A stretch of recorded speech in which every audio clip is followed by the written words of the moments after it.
It is with considerable difficulty that I remember the original era of my being. All the events of that period appear confused and indistinct. A strange multiplicity of sensations seized me, and I saw, felt, heard, and smelt at the same time, and it was, indeed, a long time before I learned to distinguish between the operations of my various senses. By degrees, I remember, a stronger light pressed upon my nerves, so that I was obliged to shut my eyes. Darkness then came over me and troubled me, but hardly had I felt this when, by opening my eyes, as I now suppose, the light poured in upon me again.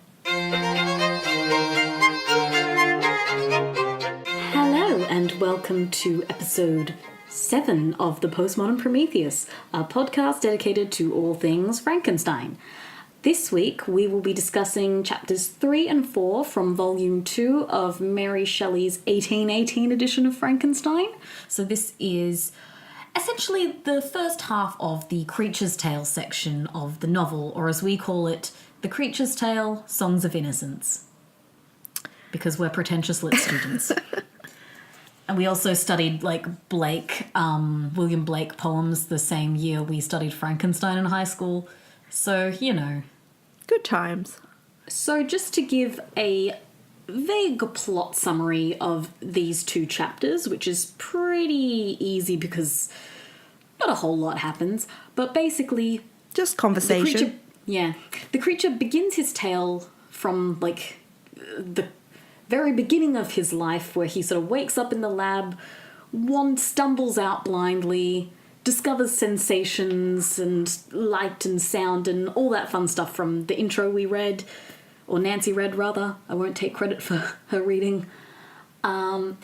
Yes, and he comes across people and they're either terrified of him or attacking him until he stumbles into this little hovel that's attached to this little cottage where an old man and his 2 children live, and the creature sort of makes them his sort of surrogate family and learns from them without them ever seeing him. Yeah, he kind of is like their stalker / unknown son. But in a cute way? Yes, as only the creature can be, of course. Yeah, and it's a bit weird that he lives there for like a good almost an entire year, and they both never hear him shuffling around in the hovel or have use of the hovel to realize someone has been living, an 8-foot man has been living in there. As I said, this does give more credence to the idea that he was able to stealthily sneak something into Justine's pocket. Yes. And that's kind of the first half of his tale that we'll sort of talk about today. And then after that is all the kind of juicy stuff that happens afterwards. But there are still interesting things happen in this one. Yeah, I think it's important also to note that he learns language and, obviously he learns language because that's how he manages to communicate with Victor. And then he also learns about human history and human culture. By human, I mean Western. French. European, French. Yeah. Yeah. He's interesting. I think, we'll get to the texts that he reads, but yes, so Victor decides, to get back to our thingamabob. Yeah. Basically, the creature tells Victor about his early childhood, and it's all very condensed because he hasn't been alive that long. Yeah. But yeah, so he describes to Victor what it felt like waking up, what he felt, blah, blah, blah. Sorry, Yeah, you're better at this. I'll let you do it. There's like a really big focus on, I guess, sensation and the strength of light on his eyes when he's first getting used to it, and seeing the moon for the first time in darkness, discovering fire and the process of like realizing that touching the embers creates pain, but like just being close to the embers creates heat, which is like pleasurable and gives warmth in the night. Like, it's really detailed, and it's just like quite nice. It's just this very detailed account of, I guess not nice is the word, it's just very thoughtful. It's a very well thought out passage on Shelley's part, in terms of, I think, really thinking about how a being might describe discovering sensations for the first time. Because, of course, we can't really speak to this as ourselves because we don't have memories from that far back. We don't, as babies, we don't remember seeing these things for the first time. So it's very, I guess, imaginative on her part, thinking about how a being who can retain memories from its own creation. And like, I don't know, maybe necessary, maybe not, but I think when it comes out really nicely, I think, in adaptations, particularly I think the Danny Boyle one did this really nicely, because you did have just a lot of theatrical stage effects and like seeing the sun in the night and just really nice music, and it was like really beautifully done, that bit. Yeah. And yeah, I think sorry. You go. Go ahead. No, you go. I was just going to say, I think like the passage, this whole section of The Creature's Tale works better visually maybe than reading it. Reading it, it's a bit not monotonous, but like because there's so much detail, because I think, I don't know, because I guess when she wrote this, you didn't have I guess other things weren't doing a similar thing. So I think reading this, a modern reader, it might just seem a bit like, yeah, I get it. He's realizing stuff. Can we get to the plot? Whereas maybe when it was first written, you weren't used to seeing this. And so for a modern reader, it's probably a lot more pleasurable to see this on stage, or like in art, or in a movie, maybe. As that's my feelings anyway. I think I agree with you that it's very well, like, it's a lovely passage, and I think it's very beautiful and tactile, and it's very tactile. Real as well. And I think that's what makes it a really interesting scene or set of scenes to adapt. But I think, I don't know, maybe reading it from a modern perspective, or postmodern perspective, Wherever we are. I think you feel like maybe you question it a bit more, that it's really an infant's perception of the world, because I think what Mary Shelley has done is very interesting in that she has sort of tried to bring herself to inhabit the body of a newborn, but it also feels like reading it now, whether there's sort of that distance, again, there's sort of that distancing, as we've talked about previously. There's so many layers of narration here, and you kind of do wonder whether it's the creature sort of projecting a sense of innocence again, back to a time when he might or might not have been innocent, right? If we consider that there is no really innocent state, it's hard to have that. Sorry. Then, you know, how accurate are his recollections, I wonder. To what extent should we believe them without questioning? Is it like, should we just take it for what it is, as these perceptions of an infant, or should we consider them in terms of the creature's own mythologizing of his infancy and his past, I guess. Yeah, that's a good point.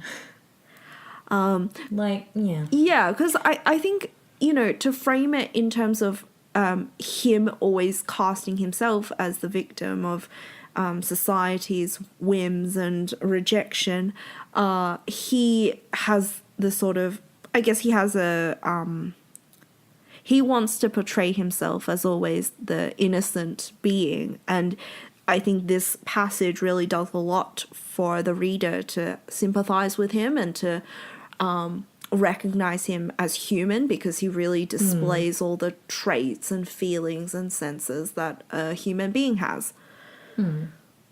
Yeah, it is a very humanizing passage, I'll give you that.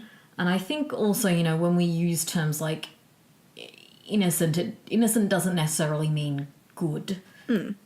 It's just sort of like, I guess, a purity or like a blank slateness. Because I think, you know, he's not necessarily, he describes himself as like, you know, I was born as like a moral and good and stuff, but I wouldn't say he necessarily is. I think good and morality are very conventional constructs based on your culture and way and all that shit. Moral relativism. But here it's pure innocence. It's just, I don't know, a lack of anything. It's just pure experience, I suppose. Pure, like, innocent experience of stuff. And so and I think, like, an odd point is he mentions, like, about, like, halfway down the page after talking about being outside and being disoriented and being cold in the night, he says something like, when I left your house, I, like, felt cold and I grabbed some clothes before I ran out, and which is, I don't know, it's like she tries to, like, explain away the weirdness of, like, why an innocent being would think to grab clothes by saying, like, I was cold and so I instinctively just grabbed something to cover myself. Which, I don't know, because I remembered it a bit wrong and I thought he just, like, grabbed the clothes. I forgot that she mentioned about the cold. I feel like that might have been, like, a proofreading insert. I don't know, because, yeah, I mean, I guess, I don't know if it's super instinctive to, like, wrap something around yourself if you're cold, if you, like, don't have a notion of clothes, because, you know, animals wouldn't wrap themselves up in, like, a warm thing. They might, like, they would, like, clutch themselves and, like, maybe burrow into the dirt. Like, I don't know. It was a weird instinctive thing that, like, Yeah. it makes me question it too much.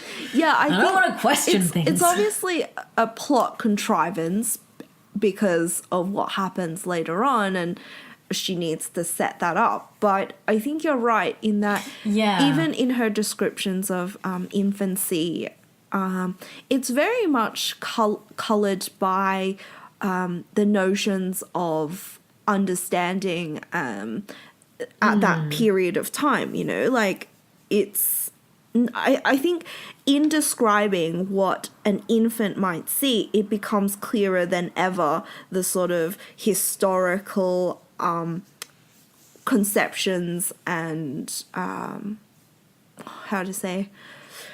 it becomes very clear the assumptions that people of the time that Mary Shelley was writing had of the world. And I think that's very interesting just from a sort of historical perspective, and from a perspective of analysing the text as current contemporary readers. But yes, I also agree that it's not necessarily what I would think of as instinctive, but I mean... No, I think, like, a lot of the things throughout this is, like, she's definitely portraying it to be a certain way, and I don't know if it's depending on, like, when you're reading it, but, like, there are certain things about it, you know, the, like, plunging hand into fire, realize fire hurt but is warm, like, I don't know, it's, like, something about the way it's written just has always been a bit, like, overly specific, formulaic type. I don't know. Yeah, I think it's written in Something a way... Something about this bothers me, and I don't know why. I think it's really written in a way that reflects Enlightenment ideas of learning and sort of what happens to children as they grow up, and how I think is really interesting. Actually, what I found particularly interesting was its description of language acquisition.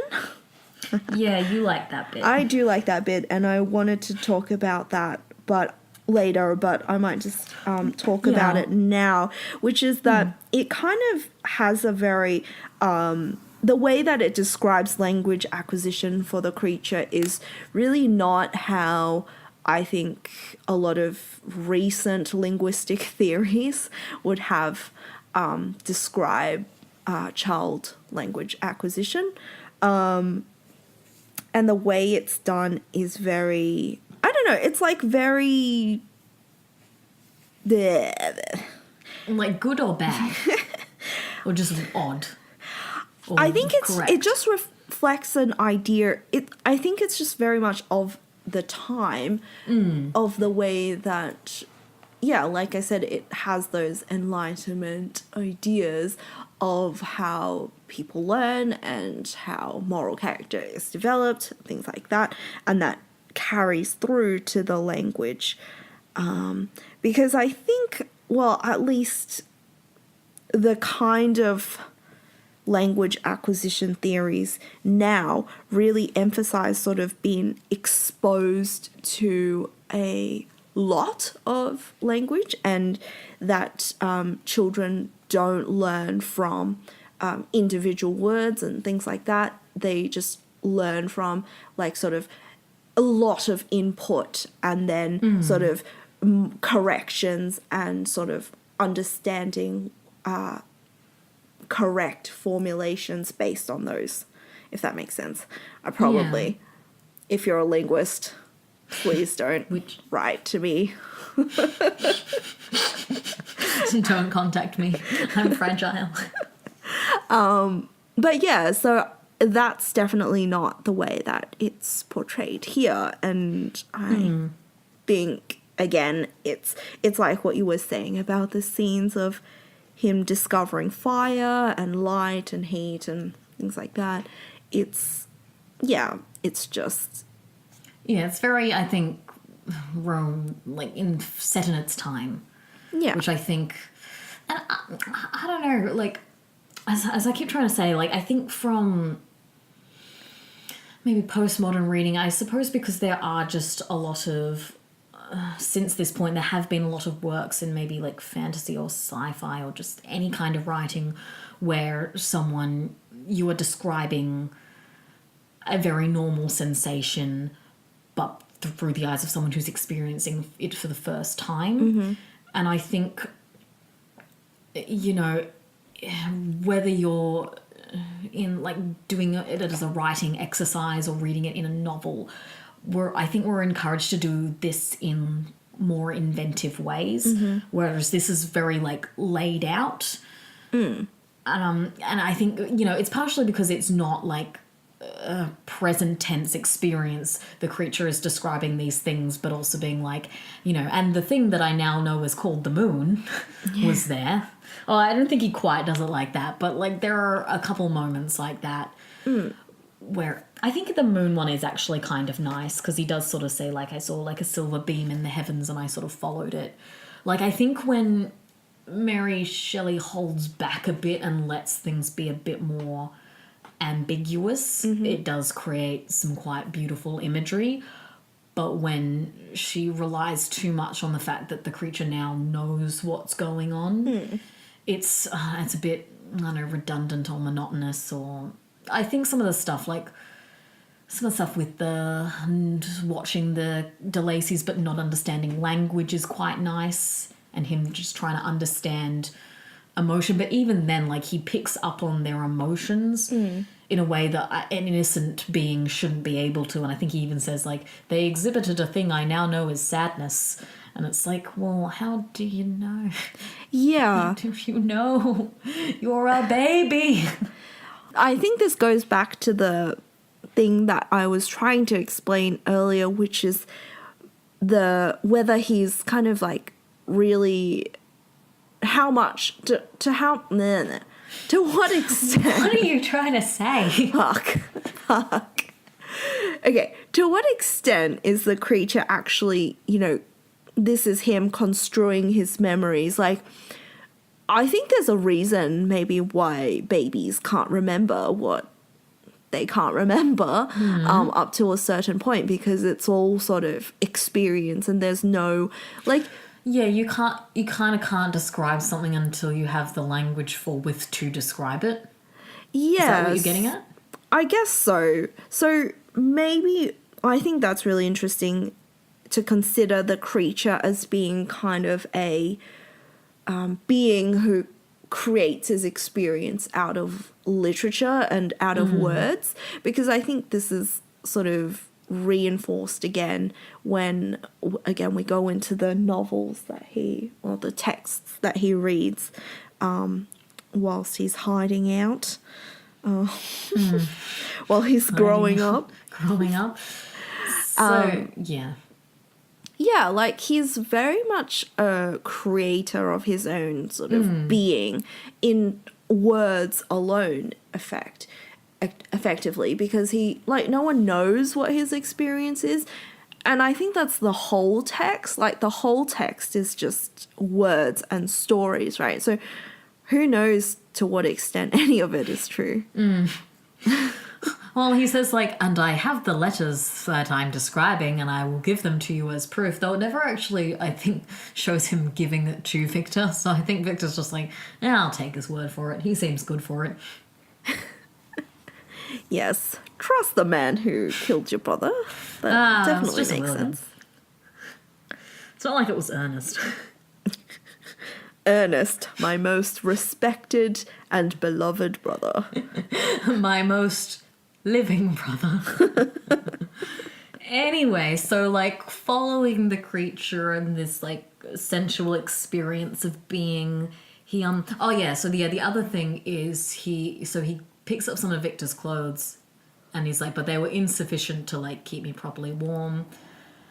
And then, like, later on, like, around the time, a bit before he discovers fire, he discovers this giant cloak that does sufficiently cover him.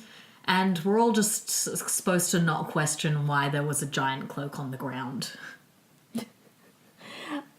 Yes. It amuses me to consider the creature walking around like a streaker or a flasher. Yeah. Well, like, because we were chatting about this before, but I got confused, and I thought the cloak that the creature had, the giant cloak, had actually come from Victor's place. And so, but my explanation for why Victor had a giant cloak is that him and his science medical buddies were doing the world's most giant doctor skit from Scrubs. Which, like, no, doesn't make sense. But anyone who, like, doesn't know what that is, it's basically the two characters from Scrubs. They, like, just got this, like, giant lab coat and one was, like, sitting on the other's shoulders and they're, like, just standing out the side of the hospital going, "Hello and welcome to this hospital, home of the world's most giant doctor." And it's just a bit of, like, a really pointless running gag throughout the series. And it never really has, like, much more of a punchline than that. Except when they do, like, a triple-decker one and he's, like, walking past, like, a second or third story window and he's like, "Hello, patients, it's the world's most giant doctor." So anyway, so that was my headcanon, and then I realised I was wrong and the cloak didn't come from Victor. So, but I mean, he still picked it up pretty close to Ingolstadt, so maybe some other medical students were doing that. I don't know. I don't know why there was a giant cloak. I had a solution, and then Mary Shelley wrote her way out of it.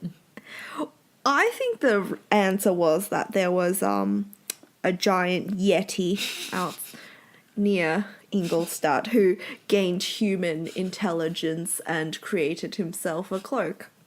And then he saw his new brother from afar and was like, "Hey, pal, you look like you could use a cloak." And that is what happened.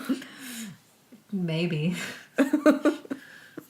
I mean, it's just as reasonable as the world's most tallest doctor. World's most giant doctor.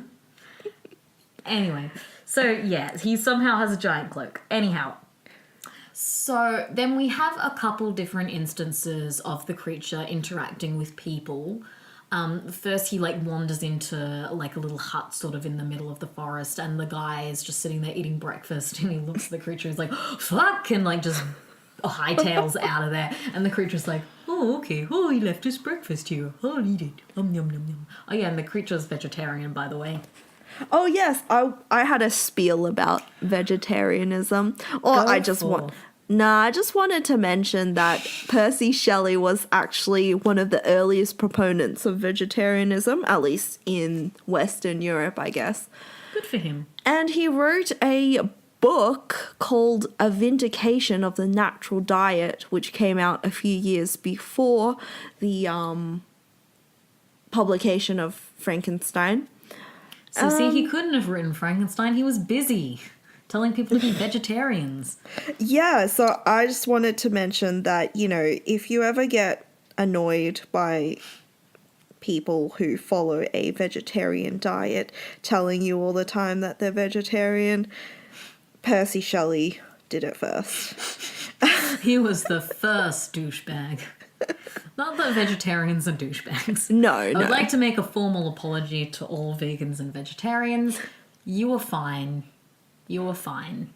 No, I just think it's very interesting, and there's been quite a lot of scholarship into Frankenstein as like an eco-critical novel, and I think a lot of that has been inspired or related to Percy Shelley's own sort of views of nature and ecology and yeah. Well, I mean, I think it is significant that the creature was designed to be a higher being, and in all ways except for the fact that he is not conventionally beautiful, he very much is. Like his like need for food and water is much less. He doesn't need to kill animals. He can like live off like berries and nuts. He consists of a very small diet, and he can't get sick. He can like withstand like quite substantial physical damage to his body and recover. Yes, and I think, you know, that goes back again to Shelley's his treatise on vegetarianism, where he actually argued, this is according to Wikipedia, that eating meat was unnatural and that diseases and immorality arose from mankind's kind of reliance on meat, and he compared it to alcoholism, saying, how many thousands have become murderers and robbers, bigots and domestic tyrants, dissolute and abandoned adventurers from the use of fermented liquors. And he compares that to the eating of meat, which, you know, maybe given that the creature does become a murderer is like Mary's not so subtle jibe at her bae being like, hey, guess what? Vegetarians can be awful too. I mean, yeah, that's your interpretation. I'm not going to take that away from you. No. But yes, it is a very interesting point that you said about it being like a characteristic of a higher species. Yeah, and so that's his very first interaction with people, I believe, unless there might have been an instance earlier on where he stumbled across some people around a fire and they ran away. Or maybe that's just from like, I don't think that was from the novel. I think that's maybe adaptation. But anyway, so like his initial witnessing of people is them running from him. And then a bit after he discovers this hut, he wanders into a town that sort of has shabby huts and then sort of nicer townhouses and then like bigger estates. So it seems like to be a pretty decent sized town then. And he like wanders into like a nice house because he's got no sense of, you know, you're not supposed to do that. And then children see him and scream, and then basically he's chased out of town with rocks and like pitchforks and all of that. So that's his second experience of people is basically them attacking him. And from there he like runs into the woods and discovers the hovel, or like this hut that has like a connecting hovel that for some reason is never in use, so he's able to live there for like years. So yeah, he sort of like hides in there and then discovers sort of like peeping holes that he can watch the people living in the hut, which is the DeLacy family, which we learn their name later on. But like for ease of simplicity, they're the DeLacy family. The dad doesn't have a name. He's just Papa DeLacy, and then the kids are Felix and Agatha. And yeah, so basically then the rest of his story is him just living in his hovel because he's too scared to approach him, because he has learnt that people attack him or that people run away from him. They're afraid of him. He doesn't quite understand why yet, but he has quick enough learning that he knows not to show his face.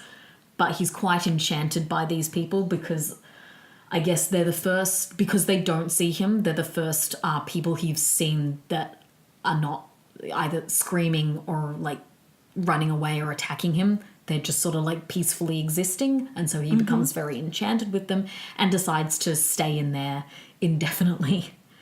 And indefinitely turns into like 2 years or something ridiculous like that. Or maybe just 1 year. I can't quite remember. But he's there for a very long time. And yes. And like, as we were saying before, he somehow does pick up on the fact that the DeLacy family are very sad. And yeah, so this family is like living in poverty and can like barely sort of feed themselves and are just generally very melancholic. And like somehow he's able to pick up on that emotion. And I don't know how realistic that is, because I don't quite know what a baby's capacity to like read emotion is, but I don't think it's like baseless. I don't think it's nothing. I think babies do have some kind of empathy where they will understand that smile means happy and like frown means bad. At least I think. I am not a baby psychologist. I think it's really interesting that he, again, I wonder whether it's a sort of later description of, like, he had these experiences and then later he was able to impose his knowledge of sadness or happiness on them. But also I think it's true that just genetically children who are exposed to like certain hormones or whatever during pregnancy are like tend to have like certain physiological traits in adulthood, like be more prone to certain diseases or more prone to depressive illnesses if they were exposed to high levels of stress. And obviously there's like fetal alcohol syndrome, which can, so I don't know, like maybe through the process of being created, the creature absorbed some of Victor's emotional states and Maybe. is therefore more sensitive to sadness. Okay, that's a joke, but but yeah, I think it's reasonable to assume that children are able to understand certain emotions, even if it's just through the process of association, like they're exposed to a lot of certain things and then they, associated with this other thing and then they realize they're connected and then, yeah, that's how I don't know. Well, yeah, I think there are certainly, because we do have the benefit of this story being told in past tense, that the creature sort of does even say, like, I soon learnt, like, that it was poverty that was making them sad, and the poverty was because they didn't have much food. And like, you know, it does acknowledge that he's sort of gradually coming to sort of understand emotion and like a little bit language. But yeah, there is an really odd element where he does seem to recognize, he perceives these cottages that he's watching as very like noble and benevolent and lovely, and distinguishes them from other people that pass by who are somehow lesser. And we later find out that the DeLacy's had been this actual like wealthy noble family from wherever they'd been from, Paris or something. I don't think that's quite right, but they had been an esteemed family that had fallen into poverty. And so it's weird that the creature can like recognize some kind of higher status of these people. It's portrayed as the fact that they are like very kind and loving to one another and are just have very gentle manners. But again, it's kind of like, how does the creature have an awareness of what gentle manners are? Is this all just what he's learnt now affecting how he remembers, or does he, or is this some kind of like weird preconception that's just infused with the time this was written and by the author? Yeah, I think that's, like, again, it's a echo of Elizabeth's role in the Frankenstein household and how she came to be in the Frankenstein household, especially in the 1831 edition, which is they somehow recognized a sort of inborn quality within Elizabeth that was sort of more noble than the people around her. I think in the same way that the creature recognized the DeLacy's as being more noble than the people around them.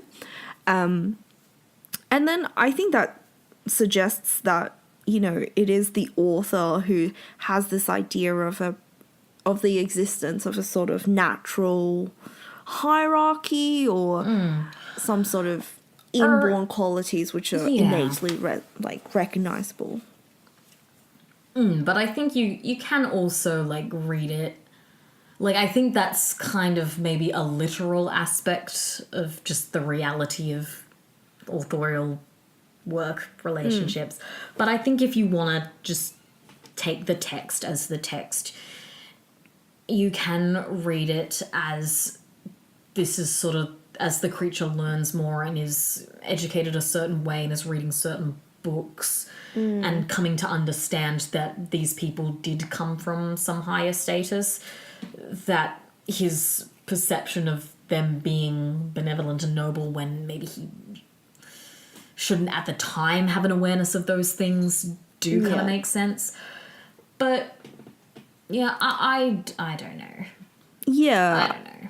Yeah, again, it comes back to what extent is he kind of reading back into his experiences to create some sort of narrative or story that he wants to tell Victor.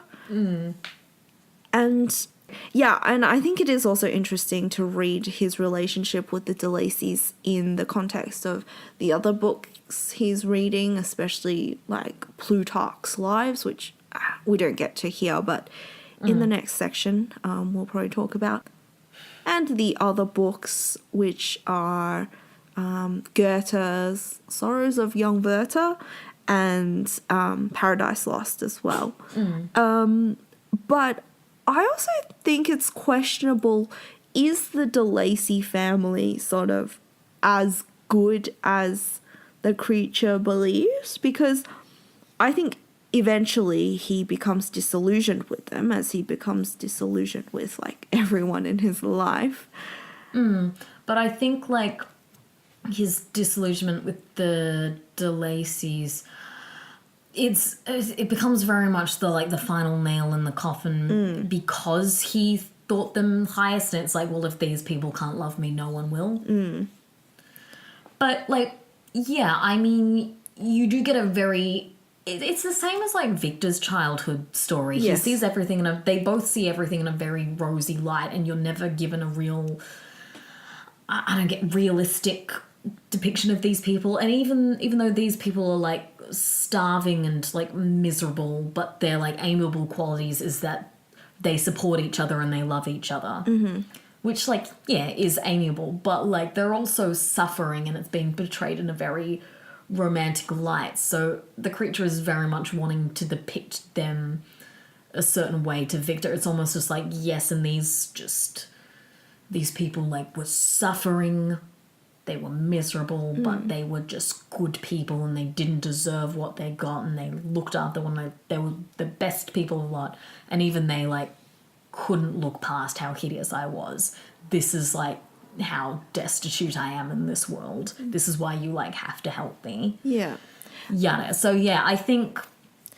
I don't know, it could be the creature, like, playing things up a bit. But I wonder if it's also a critique of what we were talking about earlier, the idea of there's naturally sort of people who are superior or, you know, have better qualities of nature. Is that then, like, by the eventual betrayal from the creature's perspective of the DeLacy family, is that saying that this sort of idea of having these natural hierarchies is in itself misguided because, you know, real human actions don't really work that way, or, like, you can't use these sort of ideas of what seems good must be good to then inform your decisions.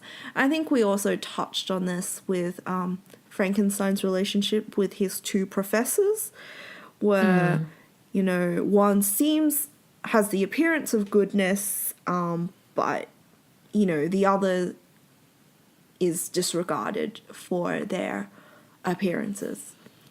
So it's kind of like, I don't know, an over-reliance on appearances with the creature believing that the DeLacys are really good, and then, you know, everyone else believing the creature is really ugly and monstrous, and it's sort of working. Like, it's the same assumptions, but working in reverse, I guess. Don't know if I expressed myself well. I think the other thing is that the creature, I think, maybe a bit too quickly comes to the realization that he's hideous, comparing himself with the DeLacys, which doesn't really make much sense if you don't have an awareness of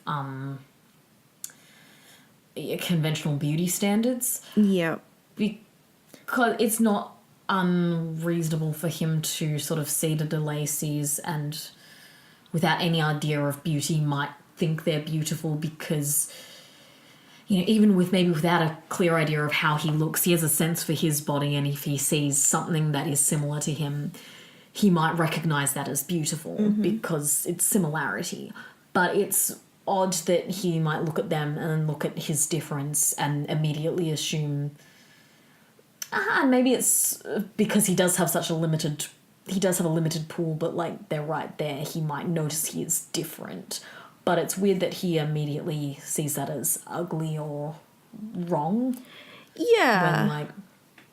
But I think you could explain it by saying that he doesn't see the DeLacys being rejected in any way when he's had first-hand experience of sort of being shunned and attacked.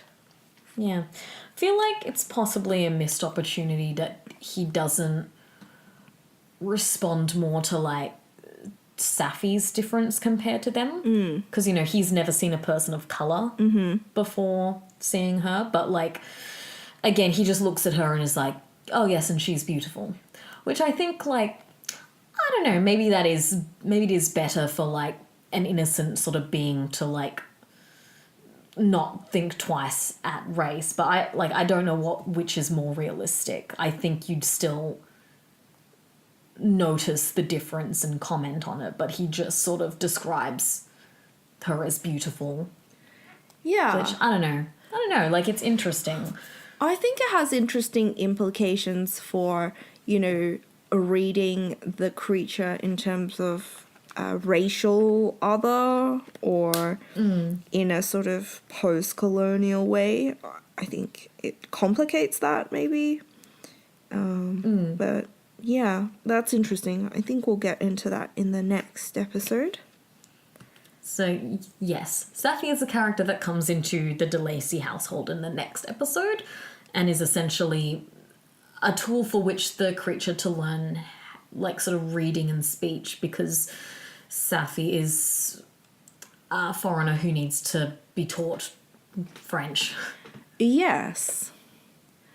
It's interesting that the creature doesn't learn Safi's language. Yeah, but I also don't think the Lacey's learned Safi's language. I think she just turns up and like, oh, good, you're here now. Here's how you need to speak now. Yeah. As I say, interesting implications. But yeah, I don't know. What do you think it's better for, like, I don't know, the context of this story, that, like, race not be something that the creature has an awareness of, or like what do you think? I think it's interesting that I wouldn't say either one is necessarily better than the other. I think it's just a choice that Mary Shelley has made that we should consider in the wider context of the novel. I can see why it would be problematic if the creature perceived Safi as other in a way that's physically other as well. But I think it's interesting that she is other, but she's not physically other. And I think that's... Yeah, like, he's still, even when she comes in, he's still, like, the outsider. He still sees himself as the different one. Yes. But I think there's also, like, in the text, there's recognition of her own differences as well. And that's not... I wouldn't say they're minimized or negatively portrayed, maybe. I mean, I don't know. There just could be... It could be, some... like, another missed opportunity of, like, identification with the creature, because we have to assume so far all he's seen are white people. He himself is yellow. Like, he's, One of us. you know, just doesn't... He's very much, like, doesn't look the same, has different complexion as well as different size. Sure. It, like, could have been something interesting if he... You know, of course, she also looks very different from him, but she looks different from everyone else. So it could have been, like... For him, it could have been like oh, maybe there are other people like me in the world. Right. But I think... If there's more diversity out there, I don't know. I mean, I think that's true, but he does feel that in a way, doesn't he? I feel like there is a sense of identification. I think there's identification, but not in that sense. I think his, like, sort of connection with her is more just like, you don't speak French either. Right. Yeah. Let's learn together. But, like, separately. Right. But maybe that's also part of his character, in that he recognizes the shared humanity of all humans. Like, maybe that's kind of a point that Shelley wants to make, is that really there's not much difference between Safi and Felix and Agatha. They're all kind of same, and that's, I don't know, that would at least be somewhat different. It would be, like, forward thinking for its time too. Maybe.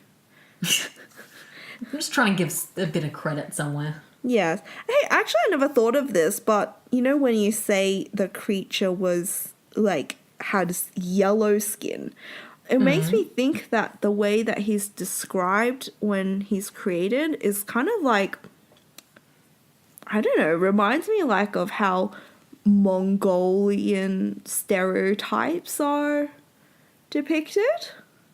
I don't know. Am I reading too much into this?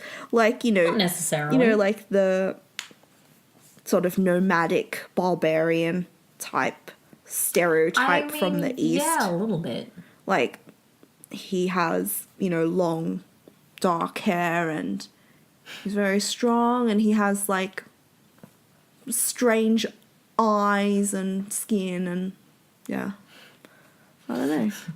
In other words, we take back the compliment we just gave Mary Shelley about being race positive.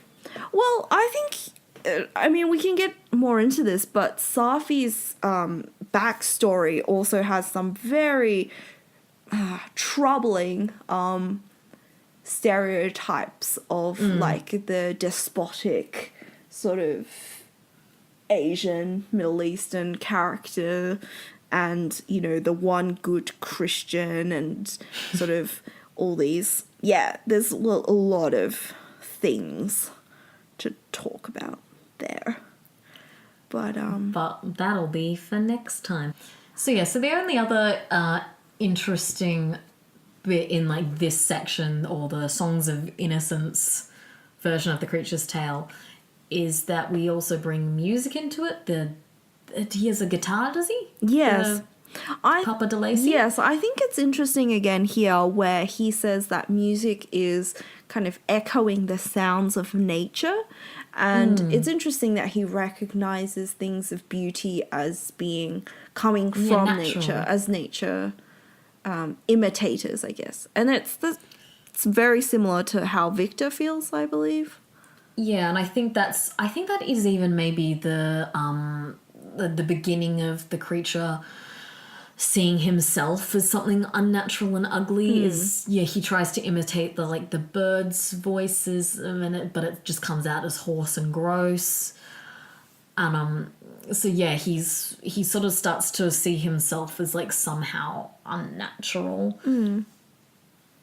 Poor guy. Yeah, I think that's a good place to end it, because in the next few chapters we'll be discussing his sort of descent into evilness. Yes, or as we call it, The Creature's Tale, Songs of Experience. Yes. Because again, nerds. Yes.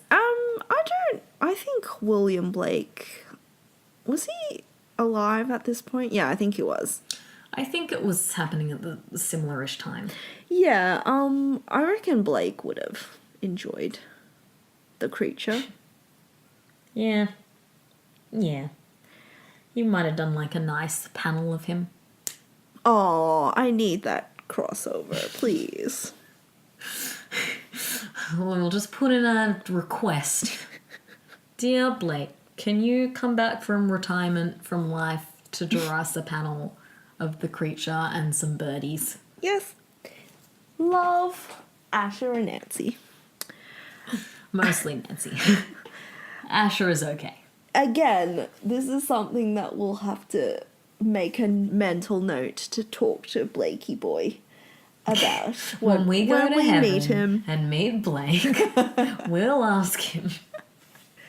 Precisely. We're gonna meet a lot of authors in heaven. We've got to meet Mary Shelley, then Blake, maybe J.K. Rowling if we don't go before her. Is she gonna make it there? Look, she hasn't done anything quite so bad yet, but there's time. Yeah, I mean, There's 3 more Fantastic Beasts movies. We'll see. She's really drawing down on her Good points. Yeah, goodness points. Her balance there. So thanks for listening to this episode of the Postmodern Prometheus podcast. I still have trouble saying that. Please come find us on YouTube, where you can listen to the episode if you're not already doing so. We have a SoundCloud page. We're also now on iTunes at last. And You can follow us on Instagram if you like. And you can always email us at the Postmodern Prometheus Podcast at gmail.com. I thought we were going to do it in unison and it would be funny. No. Okay. Come back again next week for more long-winded discussion that's not quite informed about Mary Shelley's 1818 novel. It's not informed, but it's not well informed, but it's well intended. I think in the forthcoming future,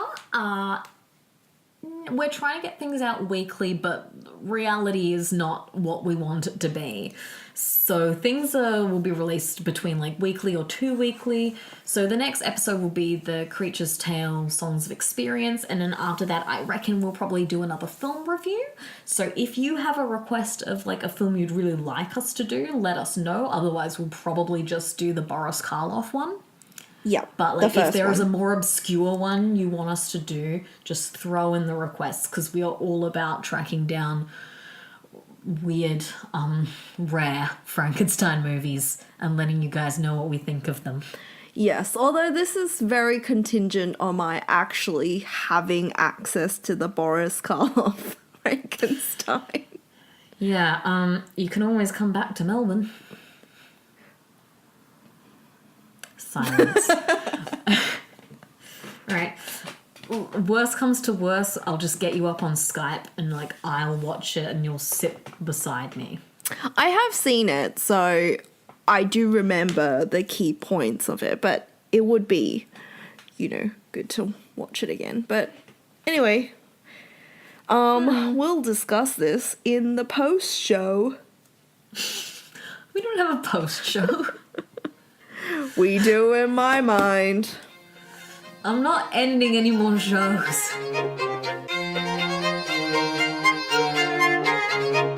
I mean, Shelley and Blake definitely had Milton in common. Like, they both were big stans. I mean, who isn't a Milton stan? I mean, Milton is the name of my cat, but so like I am a Milton the cat stan. Well, but isn't Milton the cat named after Milton the poet? No, Milton the cat is named after Millie, who went to high school with us, because she used to meow instead of speaking. And when I first met Milton the cat, he was like a stray cat, and he was just like meow, meow. And I just looked down at him and I went meow, and he went meow back, and I'm like, oh my god, it's Millie, but like an actual cat. And then we found out Millie the cat was a boy, so we called him Milton. Aww. So. And now we never talk to Millie.